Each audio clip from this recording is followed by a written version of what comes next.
Hello friends, பூங்காற்று திரும்புமா என்ற எபிசோடில் என்ன நடக்கலாம் அப்படிங்கிறத பற்றி பார்க்கலாம். இன்றைக்கான எபிசோட் இன்ட்ரெஸ்டிங்கான எபிசோட் அப்படின்னே சொல்லலாம். ஆனந்தி வீட்டில் ஒரு வாரத்துக்கு வீரா தங்கணும்னு கோர்ட்டில் உத்தரவு போட்டுறாங்க. அதனால் ஆனந்தி, குணவதி, அவங்க அத்தை எல்லாரும் அப்படியே ரொம்ப கவலையாக நடந்து வந்துக்கிட்டு இருக்காங்க. இந்த பக்கத்து வீரா அவங்க வக்கீலுக்கிட்ட ரொம்ப சந்தோஷமாக பேசிக்கிட்டு இருக்காங்க. இருந்தாலும் ஆனந்திக்கு அவங்க அத்தை வந்து சமாதானம் சொல்கிறாங்க.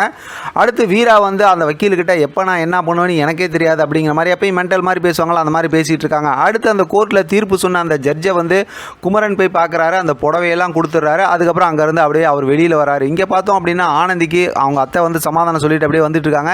இடையில பார்த்தோம் அப்படின்னா அவங்க அத்தை அந்த கையில் வச்சிருக்க அந்த ஃபைல்லாம் கீழே போட்டுறாங்க. அதெல்லாம் வந்து குமரன் தான் எடுத்து கொடுக்குறாரு. இருந்தாலும் குமரனும் சரி ஆனந்தியும் ஒருத்தர் சந்திச்சிக்க மாட்டேங்கிறாங்க.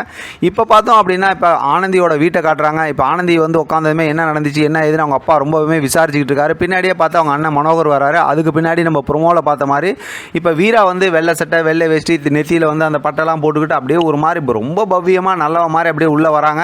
நான் வரலாமா அப்படின்னு சொல்லி எல்லாம் பேசினாலும் ஆனந்தி, அந்த பக்கத்து அவங்க அப்பா, அதே நேரத்தில் பார்த்தோம் அப்படின்னா அவங்க அண்ணி இருக்காங்கல்ல, அவங்க இவங்க 3 பேர் மட்டும் கோவமாக இருக்காங்க. இந்த அவங்க அண்ணனும் அவங்க அம்மாவும் பார்த்தோம் அப்படின்னா ரொம்ப சந்தோஷம் அப்படியே. ஆனால் வந்ததுமே ரொம்ப பெரிய ஒரு பர்ஃபார்ம் காட்டுறாங்க. ஆனால் இடையில பார்த்தோம் அப்படின்னா குத்தி காட்டுற மாதிரி பேசுகிறாங்க. கோர்ட்டோட ஆர்டர் உங்களுக்கு பிடிச்சாலும் பிடிக்கலனாலும் நான் இங்கே தான் இருந்தாகணும் அப்படிங்கிற மாதிரி பேசினதுக்கப்புறம் அன்றைக்கி நான் ஆவேசத்தில் ஒரு தப்பு பண்ணிட்டேன், அந்த தாலியை பிடிங்கிட்டேன். இப்போ வந்து நான் வந்து அந்த தாலியை வந்து ஆனந்தி கழுத்தில் கட்டிடுறேன், எல்லோரும் நீங்கள் இருக்கீங்களா அப்படிங்கிற மாதிரி சொன்னமே அவங்க அம்மாவுக்கும் அவங்க அண்ணனுக்கும் சந்தோஷம் தான். இருந்தாலும் அந்த தாலியை கட்ட போகிறப்ப பார்த்தோம்னா ஆனந்தி தடுத்து நிறுத்திடுறாங்க. இந்த மாதிரி வேலை செய்யறதுக்குலாம் வேறு யாராவது இழிச்சவாய் இருப்பாங்க, போய் பாரு அப்படிங்கிற மாதிரி தாலியை தட்டி விட்டுறாங்க. அங்கேருந்து எந்திரிச்சும் போயிடுறாங்க. மறுபடியும் வீரா வந்து பார்த்தீங்களா இப்படிலாம் நடந்துக்கிறாங்க, நான் என்ன பண்ணுறது அப்படி இப்படின்னு பேசும்போது இப்போ பார்த்தா அவங்க அப்பா போயிடுறாங்க, அவங்க அண்ணி இந்த பக்கத்து போயிடுறாங்க. அப்போ பார்த்தா அவங்க அம்மாவும் மனோகரும் இருக்காங்க. மனோகர் உடனே வந்து மாப்பிள்ளை நீங்கள் இங்கே தானே மாப்பிள்ளை இருக்க போகிறீங்க, பார்த்துக்கலாம் என்ன நடக்குதுன்னு, நாங்களாம் இருக்கிறோம், இங்கே கவலைப்படாதீங்க அப்படிங்கிற மாதிரி சொல்கிறாங்க. இந்த மென்டலுங்கிறது இந்த மென்டலுக்கு தெரியலையாட்டிருக்கு. இப்போ பார்த்தோம் அப்படின்னாக்க இங்கே அதாவது குமரனோட அந்த தறிப்பற்றையில் அந்த ஆனந்தி கொடுத்த ஆர்டருக்கு உண்டான அந்த இதெல்லாம் எடுத்து கோடி அடுக்கி வச்சுக்கிட்டு ஆர்டர்லாம் ரெடி பண்ணிக்கிட்டு இருக்காங்க.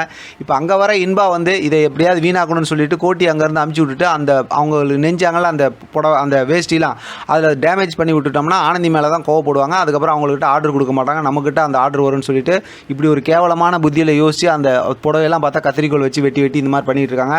அங்கே பார்த்தா குமரனோட அண்ணன் ஆனந்த் இருக்கார்ல, அவரும் வராரு. நீ என்ன இங்கே பண்ணிகிட்டு இருக்கேன்னு போது அந்த ஆர்டர்லாம் எடுத்து வச்சுக்கிட்டு இருக்கேன் அப்படின்னு சொல்கிறாங்க. கோட்டி தானே எடுத்து வைப்பாங்க போது இல்லை அவன் கோட்டி செய்யல, அதனால் நான் செஞ்சுக்கிட்டு இருக்கேன் அப்படிங்கிற மாதிரி சொல்கிறாங்க. அதோட இன்றைக்கான எபிசோட் முடிச்சிருக்காங்க.